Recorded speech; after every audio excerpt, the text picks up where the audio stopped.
Boa tarde a todos. Viemos agora, então, apresentar, né, um seminário a partir da cadeira de Economia do Setor Público com o professor Robert Ávila. E o nosso tema proposto e que vai ser apresentado hoje é sobre a reciclagem e a economia solidária no Brasil, com os participantes Felipe Dornelles Brasil, Henrique Silveira Scheckler e Raul Teixeira Cardoso. A gente vai apresentar uma análise sobre a relação entre a reciclagem, a economia solidária e o papel do setor público nesse processo. O nosso foco hoje ele vai estar nas cooperativas de catadores de materiais recicláveis, com base no artigo do pesquisador Sandro Pereira Silva, publicado pelo IPEA, que oferece uma leitura crítica sobre a estrutura desses empreendimentos hoje no Brasil. Então, como a gente pode ver, né, dando uma introdução e uma contextualização sobre o assunto, o lixo hoje no Brasil ele não some, né? Apenas 13% dos resíduos no Brasil são reciclados e quem sustenta a reciclagem no país são os catadores. Então, o nosso objetivo ele foi analisar a economia solidária, como ela se relaciona com a cadeia da reciclagem no Brasil e quais são os desafios enfrentados pelos catadores e como o Estado tem atuado ou deixado de atuar na promoção da inclusão produtiva desses trabalhadores. E é fundamental a gente começar entendendo quem são os catadores. Os catadores hoje, eles são os trabalhadores que historicamente foram excluídos do mercado formal e que passaram a sobreviver a partir do reaproveitamento de resíduos. Eles transformam o que chamamos de lixo em mercadoria. E mais, eles sustentam, de fato, uma reciclagem no Brasil. Enquanto o país ele recicla apenas cerca de 13% do total de resíduos gerados, mais de 90% desse volume passa diretamente pelas mãos dos catadores. E isso mostra que eles não são coadjuvantes, e sim eles são protagonistas invisibilizados por essa situação. E aqui a gente vê hoje a estrutura da cadeia produtiva, né, da reciclagem no Brasil, e ela é marcada por uma forte desigualdade na distribuição do valor gerado. Os catadores eles estão na base, né? Se a gente retornar um slide ali, a gente consegue ver. Os catadores hoje eles estão na base, realizando o trabalho que é essencial da coleta, a triagem e a limpeza dos resíduos recicláveis, geralmente de forma manual, e aí entra um dos principais pontos, que são em condições precárias e sem acesso a equipamentos adequados. A seguir vão entrar os atravessadores, que compram os materiais por valores muito baixos e revendem para a indústria recicladoras com lucros elevados. Essas indústrias são, por sua vez, quem mais se beneficia economicamente com a reciclagem, já que transformam o material em novos produtos com margens altas. Ou seja, quem mais agrega valor é quem menos lucra com o processo. E segundo dados do IPEA e da Abrelp, os catadores eles recebem em média 25 centavos por quilo de material vendido, enquanto esse mesmo quilo pode chegar de R$ 1,50 a R$ 2,00 na indústria, o que é um ganho de 7 vezes maior que o atravessador teria sobre o catador, né, sobre o reciclador. Essa diferença ela vai revelar uma cadeia produtiva que sustenta na exploração de um trabalho ambientalmente valioso, mas ainda socialmente desvalorizado. Se a gente passar agora um slide, a gente vai ver que mais de 90% de tudo que é reciclado no Brasil passa pelas mãos dos catadores. Isso é um dado que desmonta a ideia de que a reciclagem no país é feita por sistemas formais ou grandes empresas. Na verdade, são esses trabalhadores, muitas vezes em situação de vulnerabilidade, que garantem que resíduos tenham uma segunda vida. E eles atuam diretamente na triagem manual, separando papel, plástico, vidros, metais e outros materiais que muitas vezes estão em condições precárias e sem apoio público. Ou seja, eles sustentam a reciclagem urbana no Brasil, mesmo inviabilizados. E esse dado ele nos obriga a repensar o lugar que os catadores ocupam nas políticas públicas ambientais Eles não são beneficiários passivos, mas agentes centrais da sustentabilidade urbana. Aqui a gente tem, no próximo slide, algumas fotos que representa bem a dinâmica da coleta e separação manual, né, que é a base da reciclagem no Brasil, e ela ainda é feita de forma muito precária, como a gente consegue ter noção com as imagens. Agora, falando um pouco sobre os intermediários, atravessadores e sucateiros. Né? Nessa etapa da cadeia entram também os intermediários, popularmente conhecidos como atravessadores ou sucateiros. E eles fazem o trabalho de armazenamento e enfardamento dos materiais, o que dá volume e padronização para a revenda. Isso por si só não seria um problema. O ponto crítico é que possuem maior estrutura, compram dos catadores a preços muito baixos e revendem às indústrias recicladas com essa alta margem.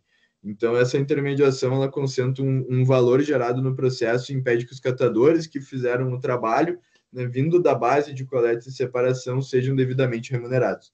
O artigo do Sandro Pereira Silva ele destaca que essa estrutura se sustenta na fragilidade das cooperativas e na ausência do apoio público. Né? Ou seja, não é o intermediário que agrega mais valor, mas ele é quem lucra mais. O que reforça a necessidade das nossas políticas públicas que fortalecem os empreendimentos dos próprios catadores para que possam vender diretamente à indústria e capturar esse valor que hoje é perdido. Na próxima imagem, a gente tem ajuda a gente a visualizar um pouco mais como funciona a cadeia da reciclagem, né, desde a coleta até a industrialização, mas o que a gente pouco percebe é que o desequilíbrio de poder que existe nessa cadeia, especialmente quando a gente fala das indústrias recicladoras. E é sobre esse ponto agora que o Raul vai aprofundar um pouco mais. Quando a gente olha para a próxima etapa ali dessa nossa hierarquia de atores dentro desse sistema, a gente encontra as indústrias recicladoras. Então, são quem aí vai realizar esses processos, como a gente consegue enxergar na tela, como lavagem, trituração, derretimento, refino, todos esses processos mais industriais e químicos também, que envolvem a transformação do material ali reciclado para que ele retorne ao processo produtivo. Né? Então, assim, vamos ter ali matéria-prima secundária, como bobinas, pallets, blocos, outras coisas. O que é importante da gente comentar aqui? Elas concentram o poder econômico, ou seja, eles transformam ali o resíduo em matéria-prima secundária, só que de maneira com um cenário de altíssima concentração, tanto geográfica quanto econômica, sobretudo ali no sul e no sudeste do país. Então, a sua atuação ela possui três características, que é justamente esse poder de monopsônio que ela exerce, né? Então, assim, o primeiro deles são os poucos compradores frente a muitos vendedores, né, que são os catadores e sucateiros. E isso configura um poder de definição de padrões de qualidade, de volume, ou seja, quem não atinge os requisitos técnicos ou logísticos fica à margem do mercado. Né? E o terceiro ponto, aí a gente percebe que existe sensibilidade às oscilações internacionais, ou seja, o preço dos recicláveis varia de acordo com dólar, petróleo, mercado de commodities, que, sobretudo, aí é o que vai afetar a produção da indústria recicladora no ponto final. Né? Então, assim, essa dinâmica, ela transfere para os catadores a maior parte dos riscos econômicos do setor. É uma atividade totalmente predatória, né? Os catadores, por sua vez, eles têm aí essa menor parcela do valor agregado, enquanto aí os indústrias, intermediários, eles maximizam os seus ganhos cada vez mais. Passando aqui, a gente consegue dar uma olhada em imagens que vão ilustrar isso.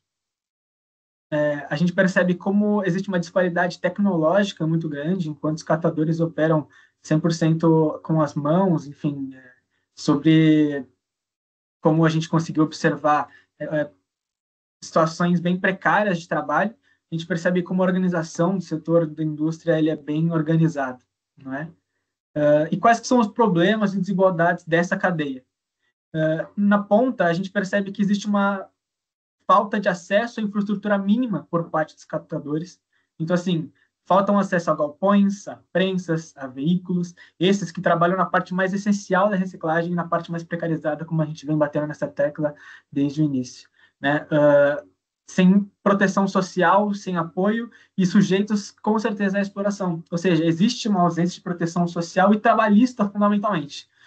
existe essa dependência deles também por parte dos atravessadores e das flutuações do preço de mercado de commodities, ou seja, eventualmente, muitas das vezes, eles não conseguem vender tudo aquilo que eles conseguiram pilhar, né, por um valor socialmente melhor ou tão alto quanto, por exemplo, eles cataram, por exemplo, na semana anterior.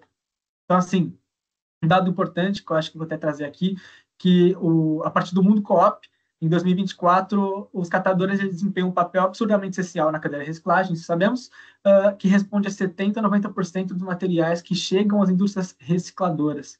Isso é algo muito um valor muito alto, né? A gente pode passar no próximo slide e perceber que, ainda assim, a sua contribuição é ambientalmente indispensável e economicamente relevante, configurando-se assim um serviço ambiental que não é muito remunerado pelos municípios.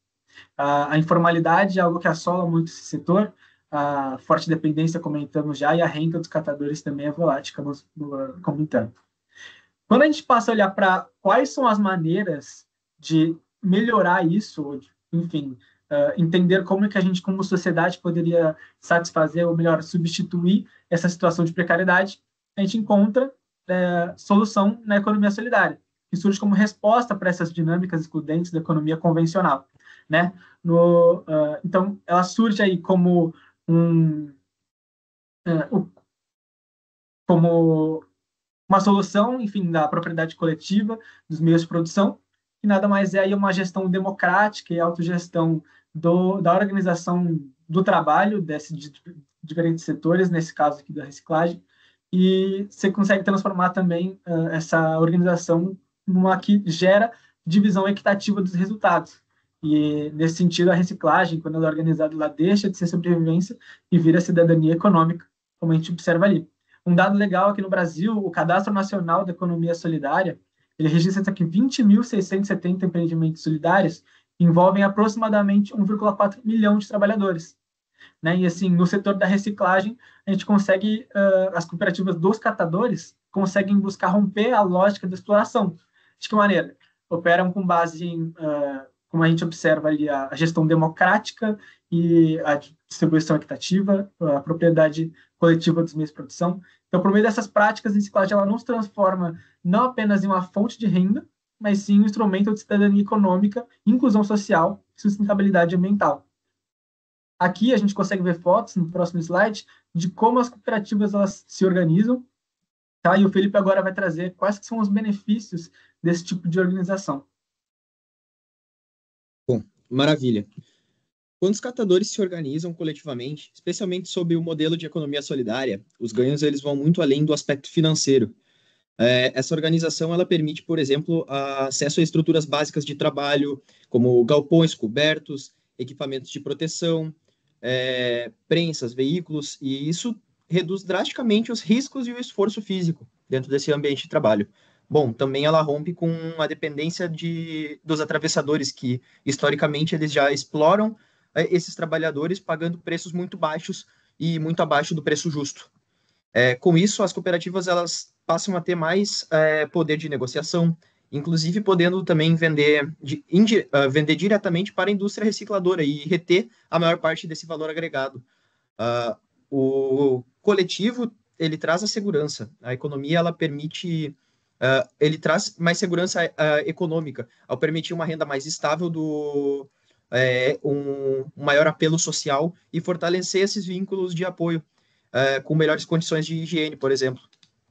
Bom, por fim, a gente também tem que destacar um outro ponto essencial, que quando estão organizados, esses catadores eles passam a participar mais ativamente dentro de espaços, tanto públicos quanto conselhos, e isso torna eles sujeitos políticos e capazes de influenciar diretamente em políticas de resíduos. Esses benefícios eles se mostram que a reciclagem coletiva ela não é apenas a mais eficiente, mas também ela é a mais justa. Bom, passando agora ao próximo slide, ele mostra que as condições mais graves da reciclagem no Brasil, ele mostra uma das condições mais graves da reciclagem no Brasil, que ela é sustentada por trabalhadores que operam majoritariamente em condições de baixíssima eficiência. Bom, segundo Damasio, 60% dos empreendimentos coletivos de catadores no país operam com baixa ou baixíssima eficiência. Um fator importante para a gente pontuar é que nesse gráfico, no eixo direito, encontra-se a produtividade quilograma mês por catador, enquanto no eixo esquerdo verifica a porcentagem da existência de organizações que regulam e ajudam esses trabalhos dos catadores. Se a gente consegue pegar e analisar, ele deixa isso muito claro, que cerca de 4 das organizações têm produtividade inferior a 220 kg catador mês, o que é extremamente baixo de acordo com os padrões. Isso não é porque os catadores eles são menos capazes, mas sim porque realmente falta equipamento, falta estrutura, falta capacitação e principalmente apoio. 12% desses empreendimentos atingem alta produtividade, acima de 2.000 quilos por catador mês, o que justamente são esses que têm acesso às prensas, aos galpões, ao suporte. Se a pessoa tiver problemas de saúde, ela consegue pelo menos ter um subsídio, ter um apoio para ter segurança. E essa desigualdade estrutural, ela mostra que sem investimento e sem política pública consistente, a maioria desses trabalhos ele continuará sendo preso a uma realidade que o esforço vai ser intenso e que não vai ter retorno, que não vai ter quase nenhum retorno. Bom, como colocado, a reciclagem no Brasil é feita por quem tem as piores condições de trabalho e isso precisa mudar.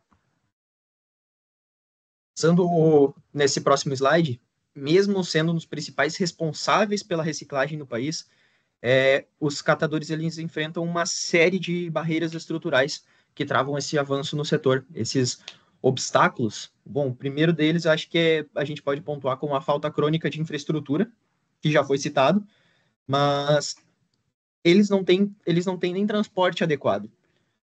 Isso daí é um grande fator para redução de produtividade, com as pessoas carregando grandes pallets na rua, fazendo um esforço intenso, trabalhando durante dia de sol, dia de chuva e sem apoio nenhum. Outro ponto é o acesso ao crédito, que a gente não pontuou antes, mas ele é muito importante da gente adicionar, que mostra que 82% dessas cooperativas sequer buscam financiamento para melhorar a qualidade desses catadores, muitas vezes por falta de informação e a ausência de garantias formais. Eles têm muito mais medo da burocracia e acreditam que não vão ter acesso a essas coisas. Há uma alta rotatividade de membros também dentro desse setor, tanto de trabalhadores quanto também de direção, pessoas que vão apoiar o trabalho do catador. Isso daí gera uma grande necessidade financeira, gera instabilidade, ele dificulta também a consolidação dessas cooperativas, porque há uma desorganização muito grande. Bom, também a dependência dos atravessadores, ela persiste por causa desses problemas, ela ainda se persiste, né? Sem a escala, sem uma rede, muitos grupos eles vendem realmente abaixo, vendem baixo, vendem barato, perdem grande parte do valor que produzem, mas apenas eles verificam essa como a única opção. E, por fim, um problema que é menos visível, mas também é muito importante, que é a desinformação sobre o cooperativismo e sobre a economia solidária, onde muitos catadores eles entram em cooperativas sem informação adequada, sem informação. Isso enfraquece um senso de pertencimento, enfraquece a gestão coletiva, e esses obstáculos eles se tornam muito mais estruturais e revelam o quanto ainda falta para a gente ter uma real reciclagem solidária, onde de fato ela integra as políticas públicas de desenvolvimento também à sociedade como um final.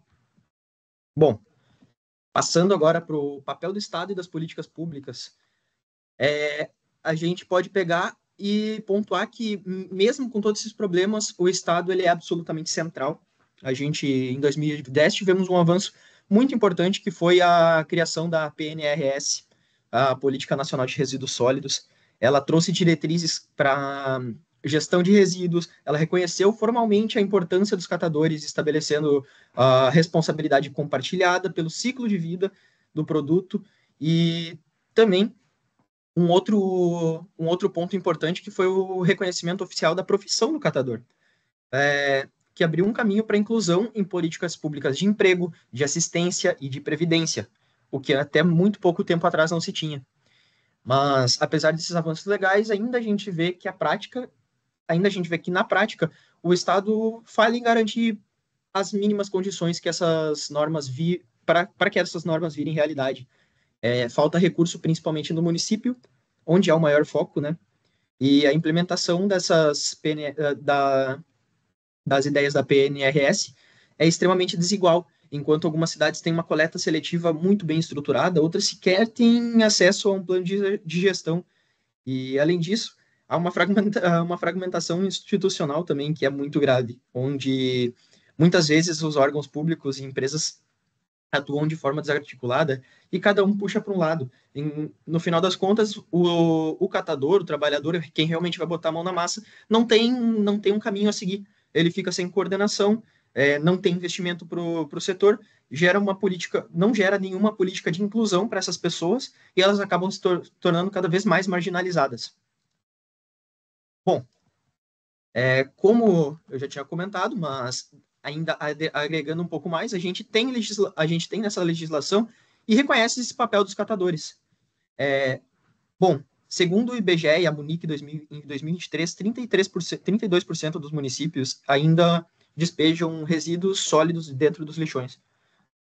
Isso daí descumpre totalmente a PNRS.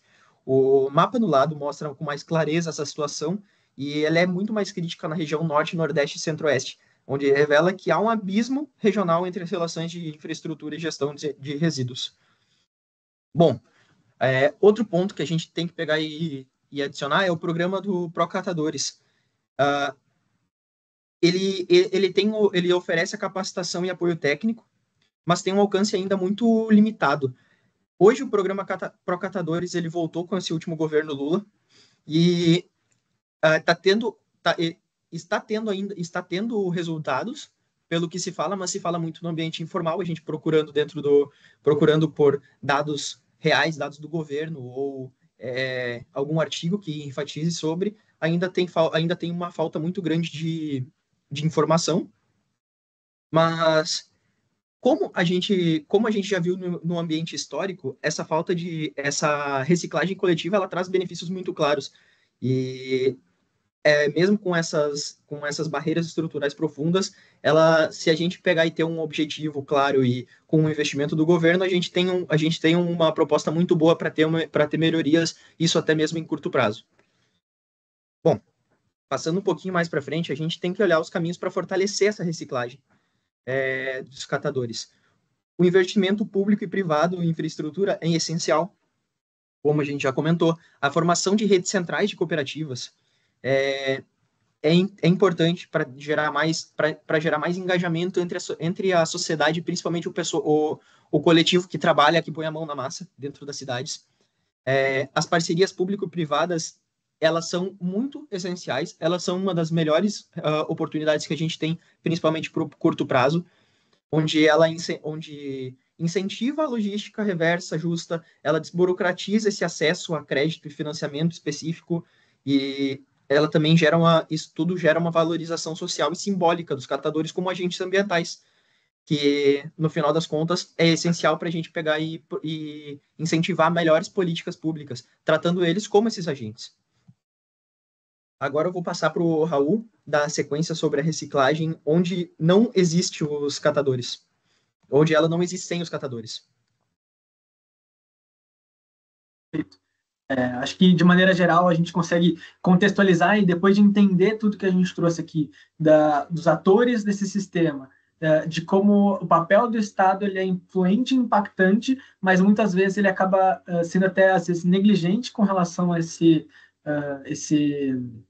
sistema, e como a gente percebe que existe muita margem para melhorar, ainda que no ano passado recente a gente consiga perceber uma mudança, um direcionamento de atenção em relação a isso. O que a gente precisa compreender disso tudo é que esse cenário ele expressa de maneira bem nítida as contradições de desenvolvimento desse desenvolvimento econômico bem periférico, onde o trabalho que é mais essencial é aquele que gera mais externalidades ambientais positivas, é também o mais precarizado e invisibilizado. Ou seja, né, a reciclagem, ela, quando é articulada aos princípios da economia solidária, ela não é apenas mais uma alternativa econômica, mas ela é uma alternativa estratégica de desenvolvimento sustentável, de geração de trabalho digno e de reorganização social e econômica das cidades. Tá? Então, assim, portanto, fortalecer os catadores, suas cooperativas e redes não é uma opção moral, é uma necessidade econômica, social e ambiental para qualquer projeto de sério de sustentabilidade no Brasil. Muito obrigado por você que nos assistiu até aqui. Espero que você tenha saído com uma reflexão importante, impactante em relação a esse tema no Brasil, e deixaremos as referências bibliográficas na descrição.